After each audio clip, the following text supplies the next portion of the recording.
Kung alam niyo lang yung pinagdaanan ko, para lang maayos yung sarili ko. Di naman sa pagiging emosyonal, pero grabe. Di ko akalain magkakaganto. Takbo ng isipan at ang buhay ko. Parang dati lang ay nasa hukay na, pero buti tinuloy ko pa rin hilig ko. Ngayon daman na nila yung himig ko, kilala na tinig ko. Lagi sumasagi sa isipan ko, nasaan ako kung di ko ipinilit to. Malamang nandun pa rin kasada malagim. Di pa rin alam kung ano gagawin. Gagawin lahat para di masaid. Galaw illegal kahit na masakote. Paboritong uso ko yung nasa bote. Di na mahalaga kung nakakabuti. Kailangan ko lang na makakapitan sa tuwing naliligaw aking isipan. Yeah, di nila alam itinaya ko buhay ko para ulit makapagsimula. Patunay to na pwede pa rin merong mapala. Isip na paikot-ikot datit na pariwara.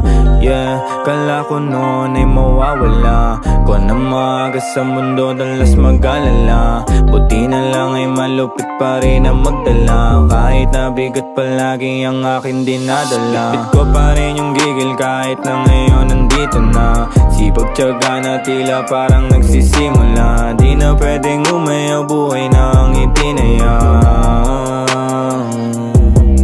Kahit dami suliran, hindi pa rin ako nagpabaya. Salamat sa mga taong sa'kin ay tumaya. Noong mga panahon na ako pa ay walang wala. Bago ako makilala, yeah, bago ako makilala, pagkatao ko ano ba dati? Sino-sino mga kakilala? Ano paborito kong gawain? Sino ba ang naging kadikit? Nakasama sa hirap man o sakit? Ang lahat di ko pa nakalimutan.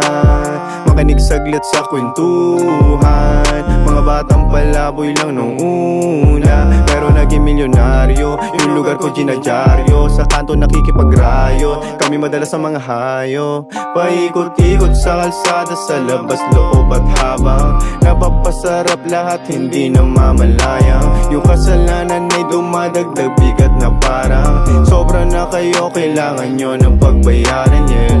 Magkasunod na taon, magkasunod na kaibigan. Di ko alam bakit ganon, simula nun ay pinag-isipan. Ang hakbang palayo, pati ang plano, sakay na ng eroplano. Bit-bit ko pa rin yung gigil kahit na ngayon nandito na. Sipag tiyaga na tila parang nagsisimula. Di na pwedeng umayaw, buhay na ang itinaya. Kahit dami suliran, hindi pa rin ako nagpabaya. Salamat sa mga taong sa'kin ay tumaya. Noong mga panahon na ako pa ay walang wala.